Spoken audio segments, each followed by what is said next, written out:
you said that you believe humans are selfish by nature, which is one of the questions that I ask, actually, but you went ahead and answered it anyways.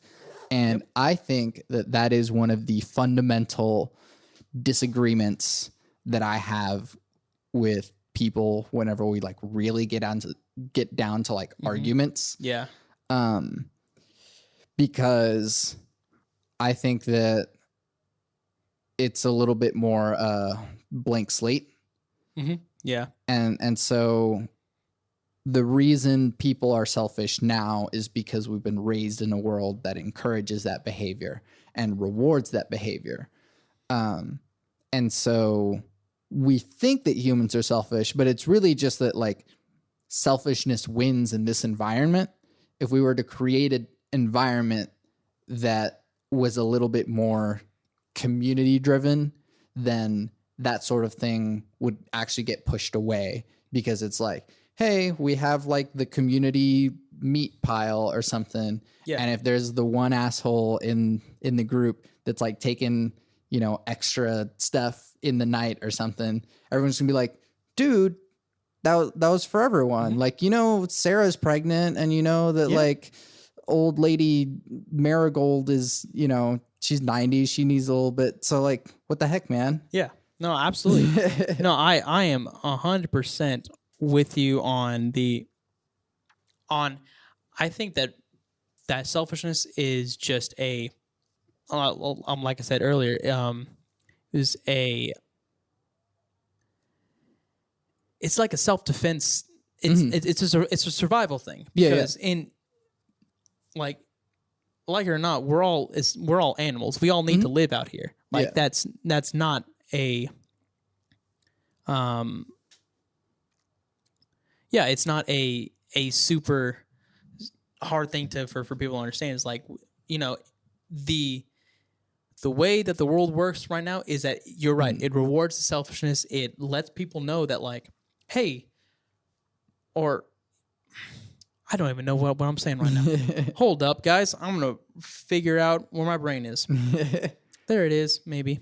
I just think that's the world does reward selfishness, and we see that every day, and we see that's why the people who have all the power don't want to give it up. Yeah. And it is frustrating for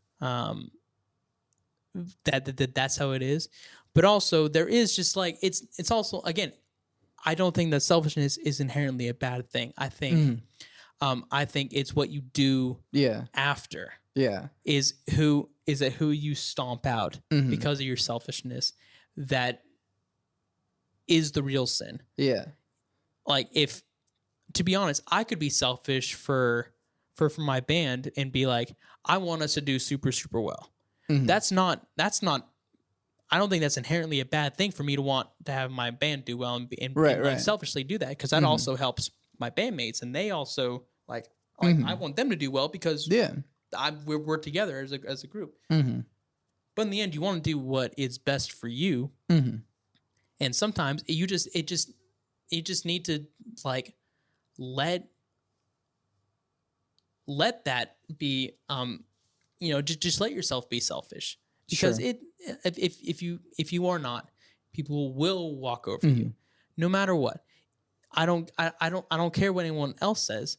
if you let just like people walk over you, because and you just let people do whatever they want, you're not happy. Yeah. Your thoughts, thoughts. I don't even know what I'm saying. I'm having a real hard time with this. No, you're good. But I'm following you. Yeah. As I said, I completely agree with you. Yeah, I'm with you on this. But yeah, I do think that like you frame it in a cool way, because you kind of used a point that I always think of, and a lot of other people discuss with like technology, but you actually use the technology argument for selfishness, which is like, people talk about technology and say that like technology isn't inherently good or bad. It's just that it's how we use the tool. And if every day you're spending, I don't know, 8 hours on Facebook, like that's a bad thing for your brain. It's a bad thing for unless it's 8 hours of memes, you know. Look, man, I'm not going to say that memes aren't one of the best creation that humankind has ever, come across. But sometimes there are just too many memes. You go down that hole, man, and you're on the toilet for at least an hour. Like I just went in there to pee, and now I'm sat down, just like I'm like my legs. Like you're are not asleep. even sitting on the toilet; you're just sitting like on the bathtub or something. Oh yeah, oh yeah.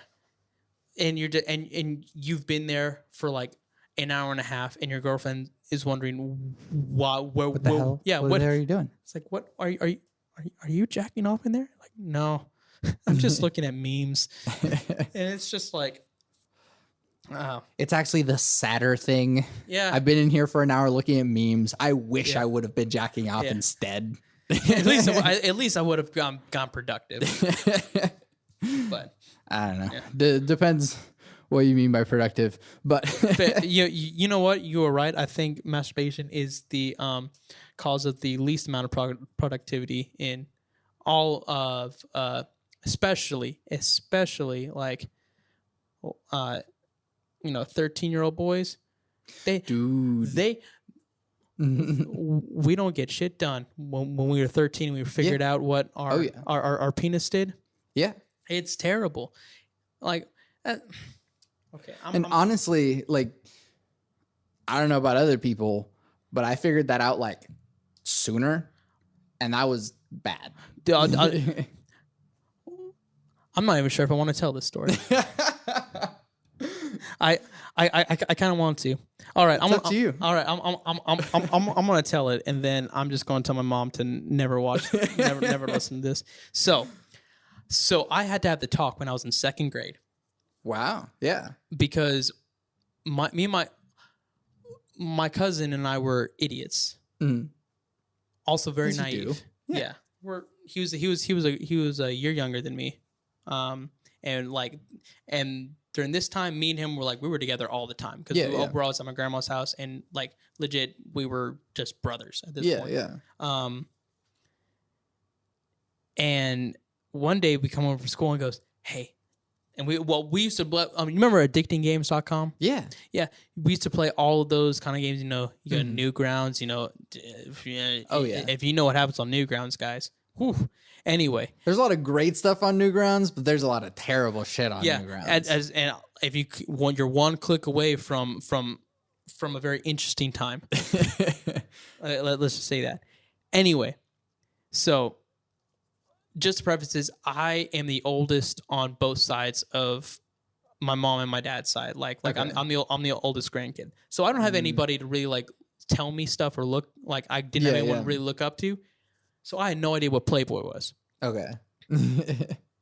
My cousin comes home and is like, "Hey, I heard my friend was telling me about this really great website that we can play games on."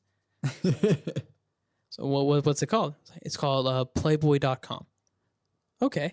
To me, sounds like games. To me, to my second grade brain, it's like, I like to play games, and I'm a boy, so it's probably going to be like games catered to me. Yeah. Which, in retrospect, it was just not at the time. Not what I was looking for. And so we get on there, and like the first thing is just pop-ups of just like women and just like topless and everything. And me and my cousin are like, "What's going on? What's happening? We know this is bad. Like, did we just break the computer?" And we would like run inside and like tell, I didn't mean to. We were just trying to play games and blah, blah, blah, blah, blah.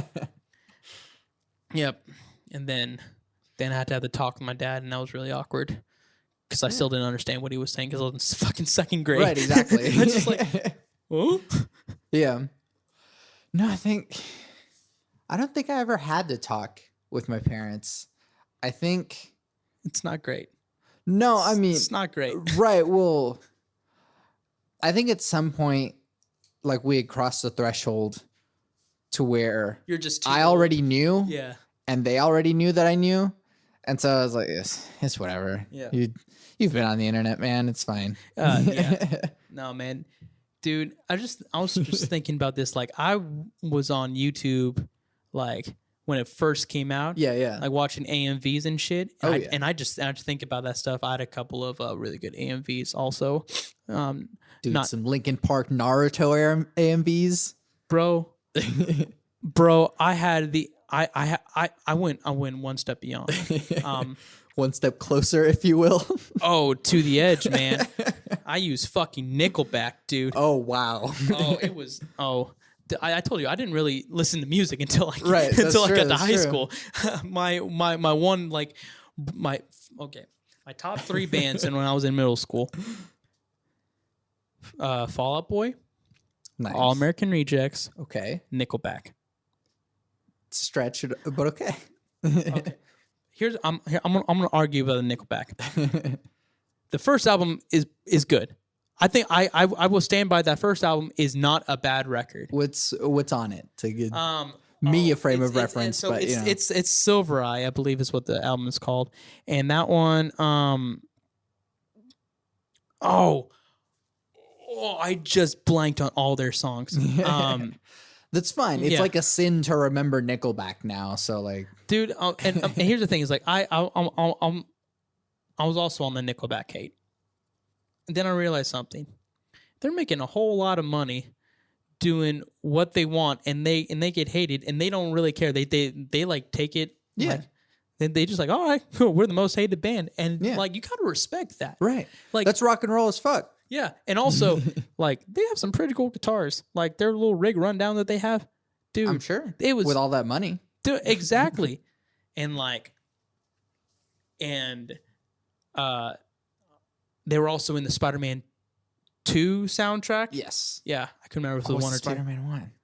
I can't remember. I don't know. It's Chad Kroger. See that a hero can save and going us. back to Santana. Yeah. Remember what I'm talking about Santana? Yeah. Chad Kroger had one of the best songs with Santana.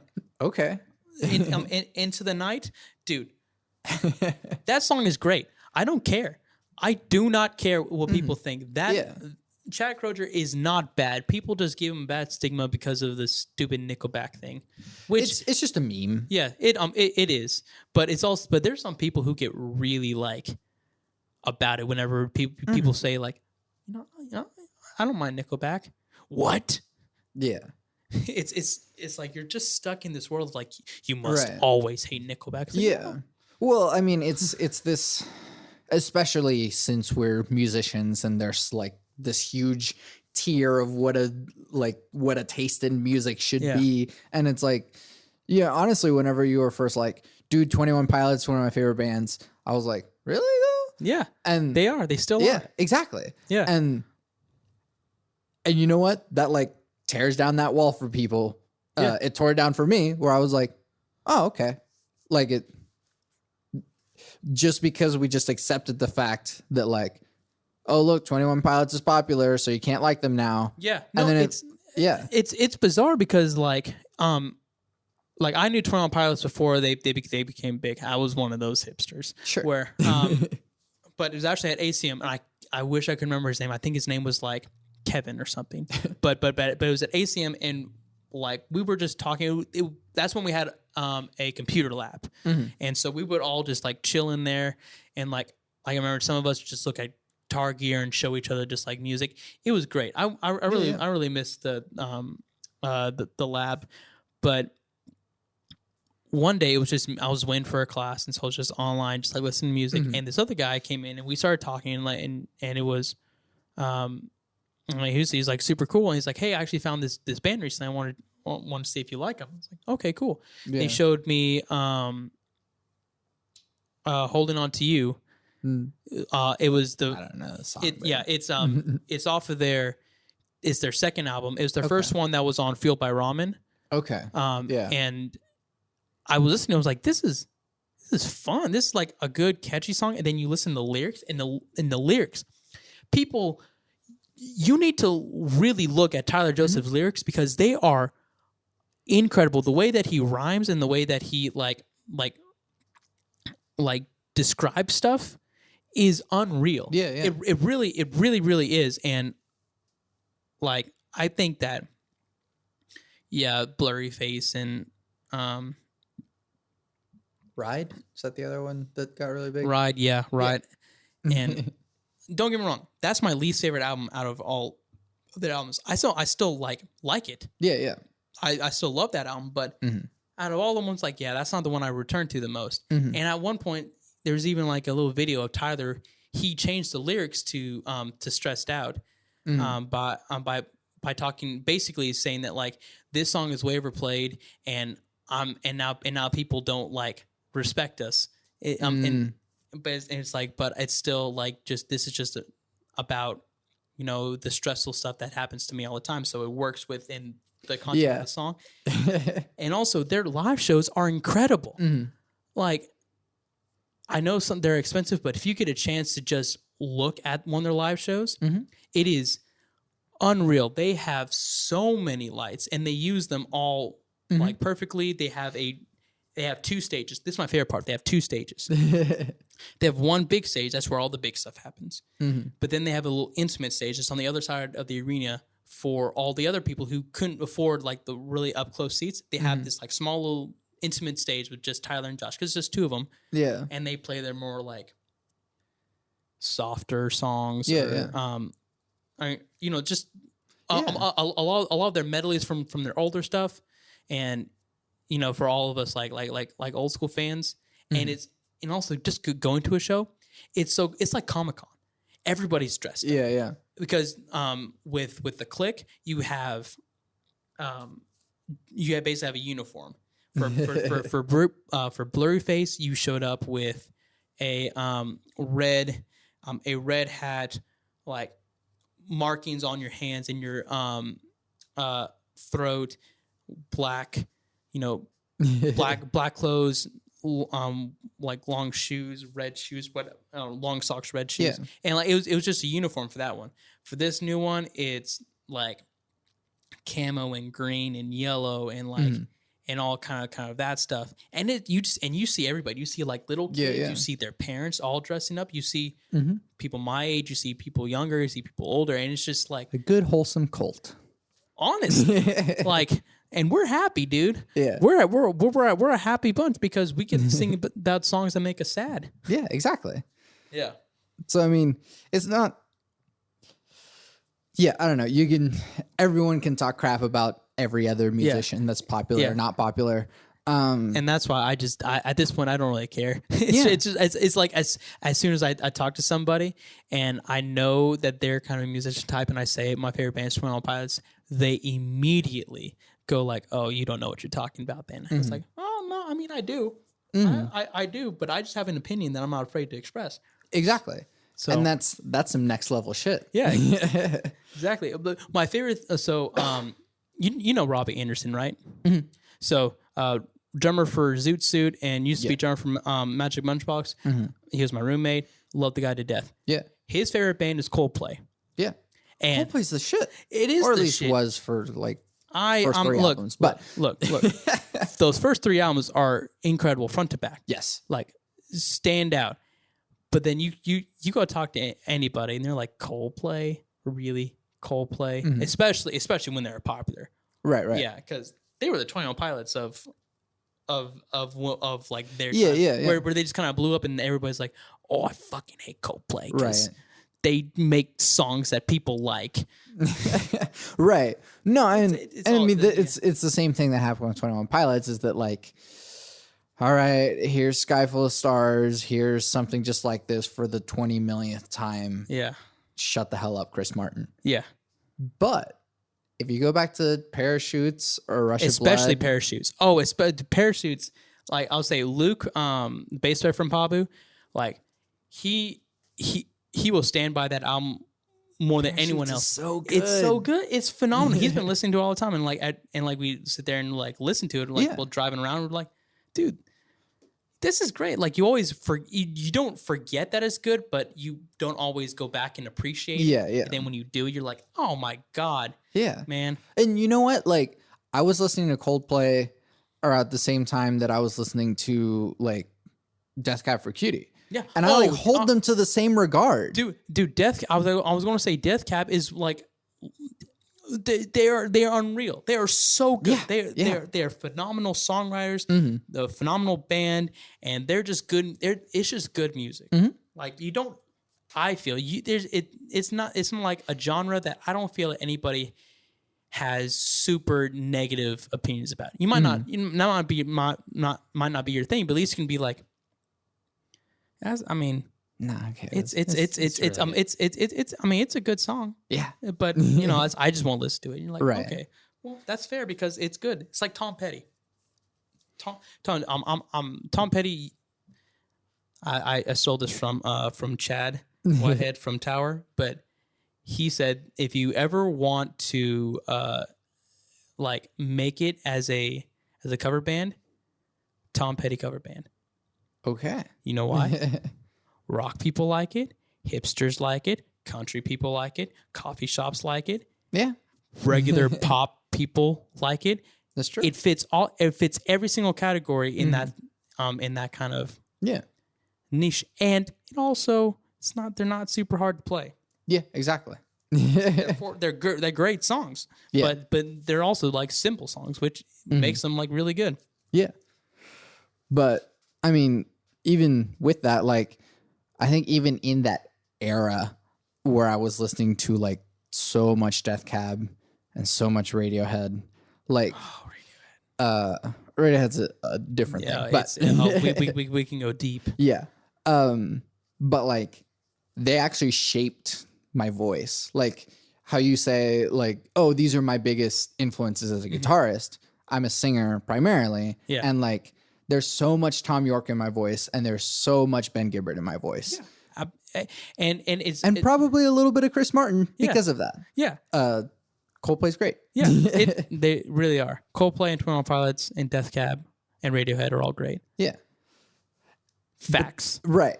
But then you get into this weirdness where it's like, I'm pretty sure I can't remember. Yeah. So Chris Martin wrote Fix You for Gwyneth Paltrow because they were married at the time.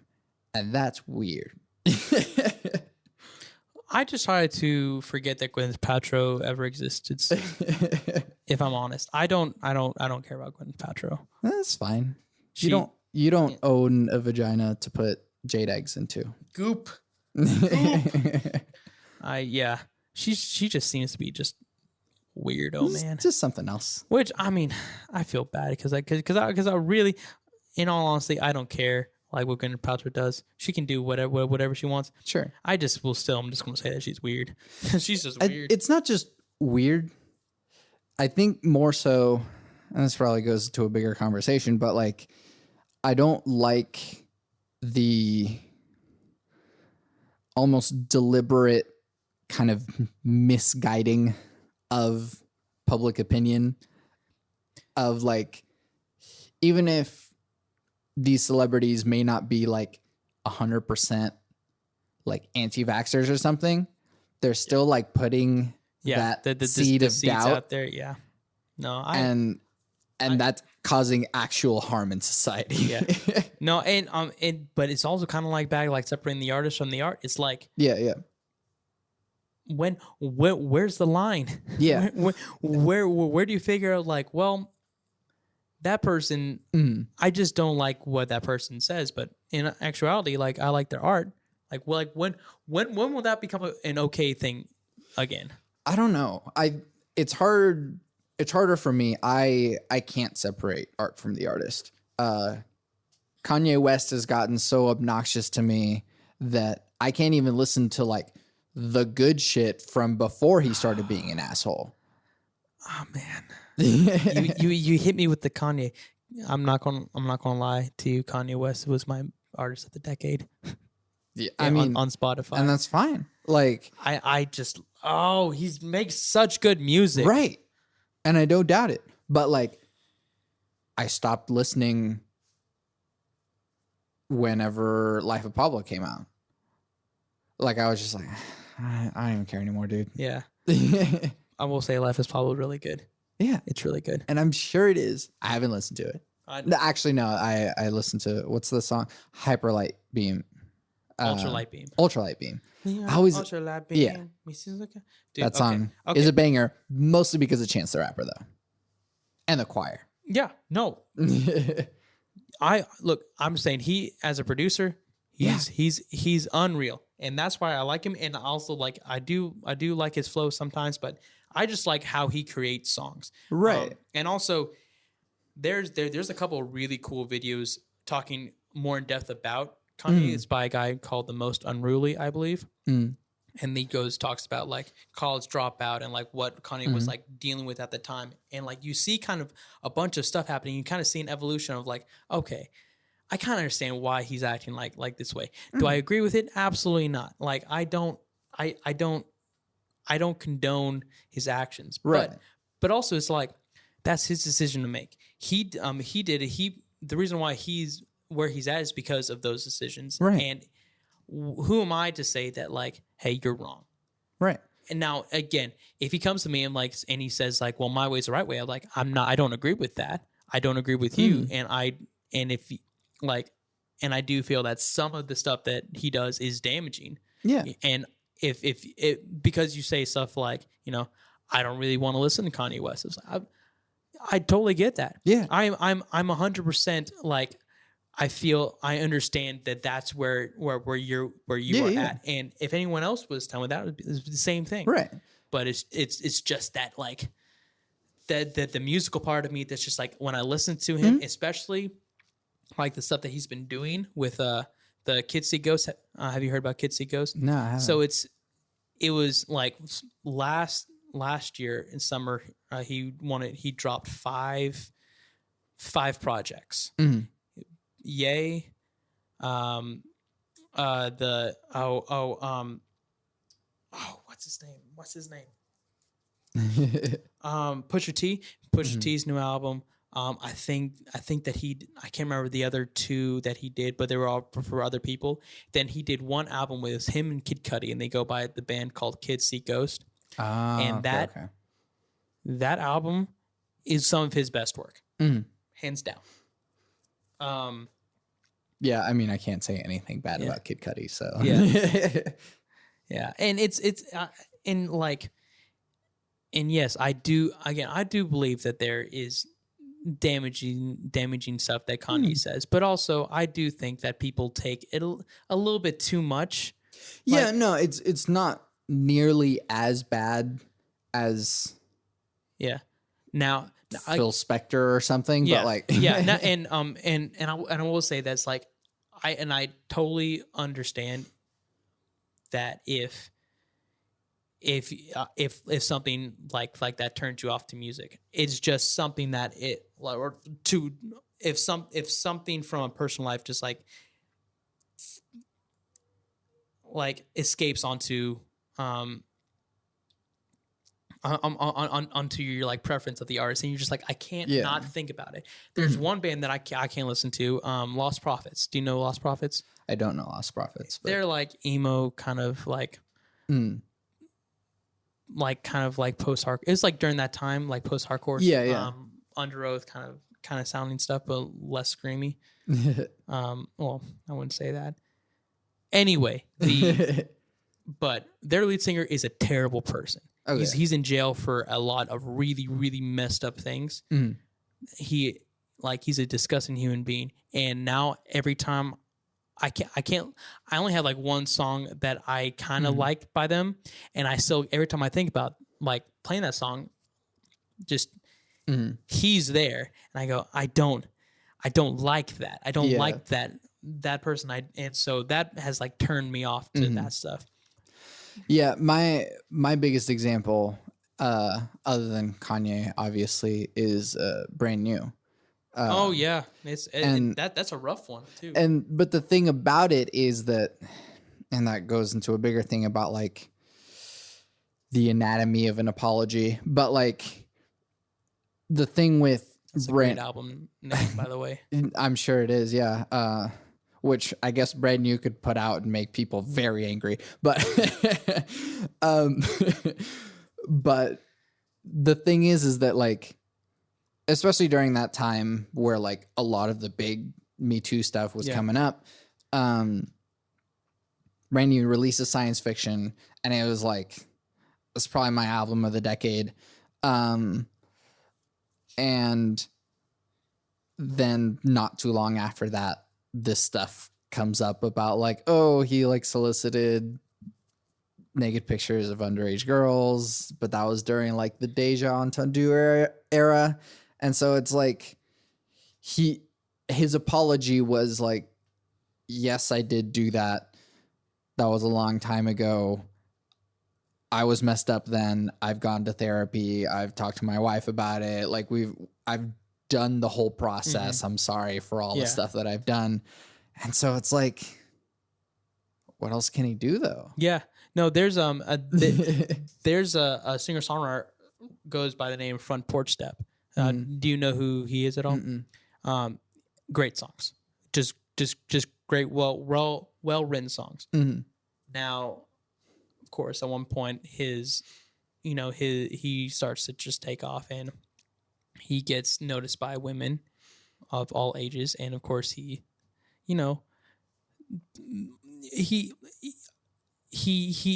messes up. Yeah. He comes back and like tries to have an apology and just tries to have a career again, and then suddenly he can't. He actually was unpaid and tried to like play a 15-minute set on a Warp Tour stage, and the crowd booed him off and like started throwing stuff at him and everything. Man. And it's just like, and it's like, yes, he absolutely was in the wrong for like stuff he did in the past. And I'm not going to say that whether he is a good or a bad person, with that, but it is where is that line to where you can get back, not even just in favor, but just to where you were just not put to, the pit, right?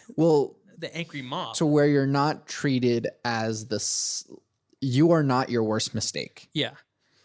Because I don't know about you, but I've made quite a bit of mistakes. Yeah. Now, none that will ever like give me jail time, but sometimes I could be a real shit person, and I don't like that part of me, and I want to change. But if you just told me, no, you are that forever, it's like it's not. Then I don't want to change, because now you've just kind of like made it to where you have blocked my path. I cannot go any further. I am now stuck in this one place forever, until some great person decides to come down and say, no, he's all right. He's fine now. Yeah. But I've talked to some friends about like the anatomy of an apology. And not every apology needs these things, but if you do all of them genuinely, then like that's the most you can do. Yeah. So one, you have to acknowledge the thing that you did. Yeah. So like, the first thing that comes up is like, hey, this person that's about to be a Supreme Court judge raped me way back when. And if the first thing that you do is, I did not do that, and then you just run with that forever, you're not going to get very far. No. Not unless you actually have like real evidence and stuff like that to prove it. Sure. And then that's debatable that people will actually believe you, because people don't believe anything anymore until it's convenient for them. Right. But even still, it's like, probably did that shit. Yeah. Yeah. No, of course he did that shit. But anyways, first thing is the thing that like they said you did. You have to go through it with yourself and be like, okay, I did that. Yeah. And then like, then you have to say too, that what you did was wrong. Not just that you did it, but that it was wrong. Yeah.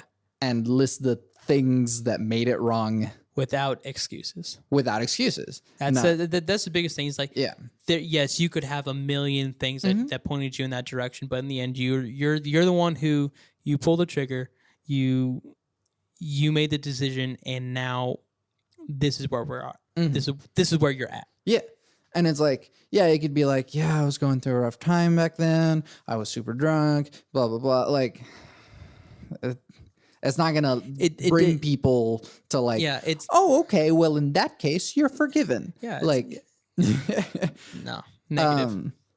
So you did the thing. Now you know it's wrong. So you did the thing, you admit that it's wrong, and now you see the error of your ways. You have to prove essentially through your speech and your behavior that you are no longer that person, and this new person that you are understands that that is wrong. So that we know that this new person is not going to do that thing. Yeah. And so, and then just like the actual, like, what can you do for the person that was wronged? Yeah. Like, if, like, whatever it might mean for them. But the other part is that, like, it is up to the other person. Yeah. You can't just be like, forgive me. That's a command. Yeah. It's no, it's you. It has to be a two-way street. Yeah, for sure. And sometimes you're just not going to get forgiven. Yeah, it's a highly likely, but that's not the point. The point of an apology is to admit that you messed up, and that the thing that is causing you, or the thing that's caused someone else pain, that you are now aware, yes, this is wrong. I was a shit person. I will not be a shit person now. And then your actions need to kind of, again, they need to speak for themselves. Yeah, yeah. That's the biggest thing I think that people also forget. Is like they expected, like you said, oh, I said sorry. Are we good? Well, no, not. You're not responsible for that part. It's like maybe you're fine, but maybe it's like, no, I don't really. What we did really hurt, and it kind of sucked, and you should probably like I was hurt by you, and I don't want to forgive you because it hurt. Yeah, and that's not up to you. Like you don't get to pull someone's forgiveness from them, no matter how hard you try. Yeah. So I mean, but all of that said, I think we do need to sort of navigate a way forward from here, because I feel like everything has gotten to this point of like, it's so easy to like cancel people now. Yeah. Cancel culture is very much real, and people don't want to deny it or whatever, but you get a big enough stir for people, and they'll change your Star Wars movie. Yeah. Or the freaking Peter Gunn thing. Yeah. So, well, I think he's back though. He is. Yeah. But like, that's the dumb thing, is that like, it's like he got canceled for nothing. Right. I mean for something, but in actuality, it was not anything that that it should have been. Right. And I'm not saying, again, like, I can't tell people to forgive people, but the way I feel about it is that, like, Jesse Lacey, the lead singer of Brand New, his apology felt real. I think that's the other like big part of it, is that like, I need to be able to tell that you mean it, because Kevin Spacey, whenever he did his, he was like, I was just having trouble. I was just coming out as gay, and I was dealing with a lot of stuff. Right. Well, not even that. He was just like, blah, blah, blah. Maybe I did, maybe I didn't, but also I'm gay. So, yeah. So like, let my coming out shield me from the repercussions of this. I'm just like, congratulations, you like dick. Why are you a jackass? Yeah.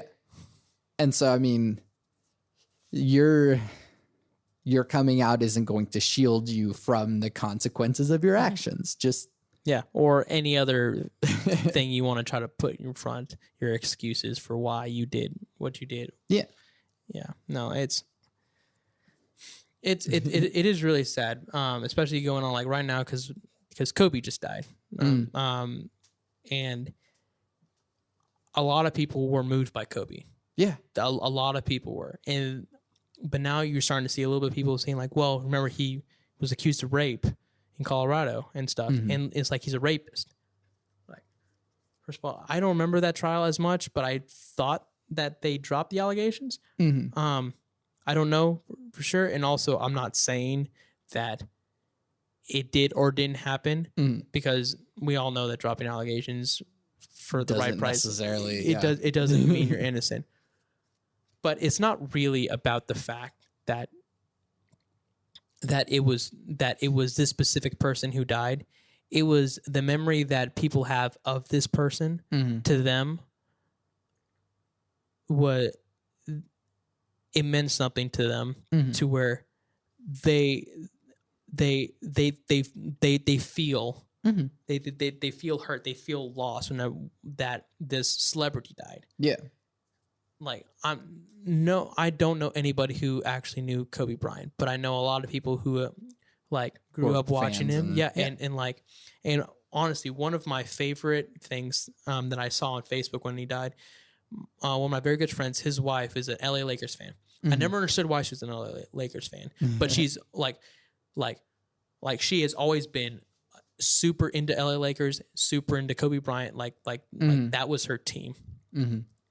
And I found out the reason why is because when her dad was sick, like when she was a little girl, like that's what they would do. They would go to Lakers games and they would watch Lakers games, and it's like, and they would watch Kobe Bryant and they would bond over Kobe Bryant. And then once like her dad died, suddenly he like now every time she watches the Lakers, she thinks of the time with him. Yeah, and it's just kind of. That's something else. Yeah, it's like let's not make this be about let's not make it a fight to be like, hey, we remember he raped somebody. Remember he did that, and it was like, again, I'm not saying that it was good or bad, but saying that person just died.